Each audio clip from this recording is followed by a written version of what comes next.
দর্শকবৃন্দ, নবাব মুর্শিদ কুলি খাঁর পর এবার আমরা জানব বাংলার এক সাহসী, দূরদর্শী ও রণকৌশলী শাসকের কথা, নবাব আলীবর্দী খাঁ। বাংলার ইতিহাসে যিনি পরিচিত বাংলার বাঘ নামে। চলুন জেনে নেই তার জীবন ও শাসনকালের বিস্ময়কর কাহিনী। আলীবর্দী খাঁর আসল নাম ছিল মির্জা মুহাম্মদ আলী।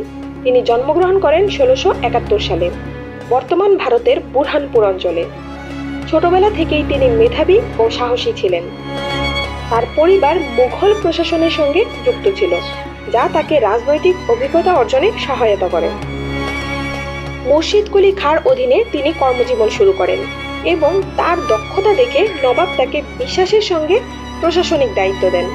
পরবর্তীতে তিনি বিহারের ডেপুটি গভর্নর নিযুক্ত হন। 1740 সালে আলীবর্দী খাঁ বাংলা, বিহার ও উড়িষ্যার নিয়ন্ত্রণ গ্রহণ করেন।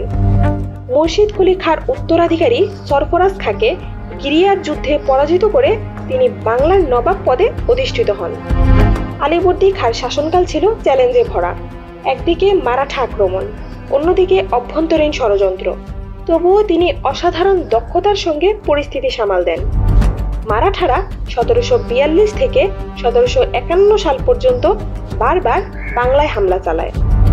তবে নবাব আলীবর্দী খাঁ রক্ষণাত্মক কৌশল ও পরিকল্পিত প্রতিরোধের মাধ্যমে তাদের বারবার ঠেকিয়ে দেন। এই সময় বাংলার গুরুত্বপূর্ণ শহরগুলি, বিশেষ করে মুর্শিদাবাদ ও কলকাতা সুরক্ষিত রাখার জন্য তিনি কড়া ব্যবস্থা নেন। তিনি চাইলেই মুঘল দরবারে গিয়ে সমর্থন চাইতে পারতেন, কিন্তু আলীবর্দী খাঁ ছিলেন আত্মনির্ভর। তিনি নিজেই বাংলার স্বাধীনতা রক্ষায় অটল ছিলেন। আলীবর্দী খাঁ কেবল একজন যোদ্ধাই ছিলেন না, তিনি ছিলেন একজন বিচক্ষণ প্রশাসকও। তিনি দুর্নীতি দমন, রাজস্ব সংগ্রহে স্বচ্ছতা আনা এবং কৃষক ও সাধারণ মানুষের সুরক্ষায় কার্যকর নীতি গ্রহণ করেন। তার সময়ে বাংলায় শিল্প, সাহিত্য ও সংস্কৃতির বিকাশ ঘটে। তিনি পণ্ডিত ও কবিদের পৃষ্ঠপোষকতা দিতেন এবং মুর্শিদাবাদ হয়ে ওঠে বাংলার একটি জ্ঞানচর্চার কেন্দ্র।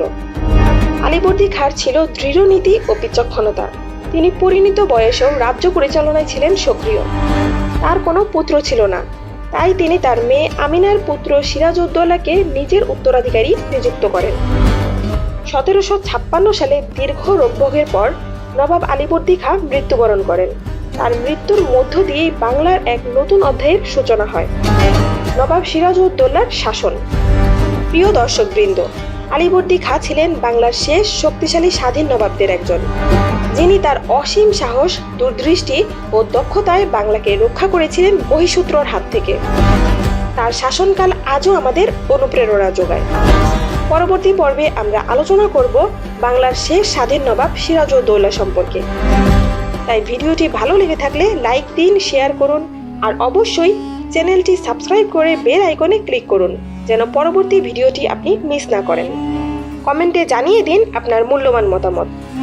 ততক্ষণ ভালো থাকুন, সুস্থ থাকুন। দেখা হবে পরবর্তী ভিডিওতে। ধন্যবাদ সবাইকে।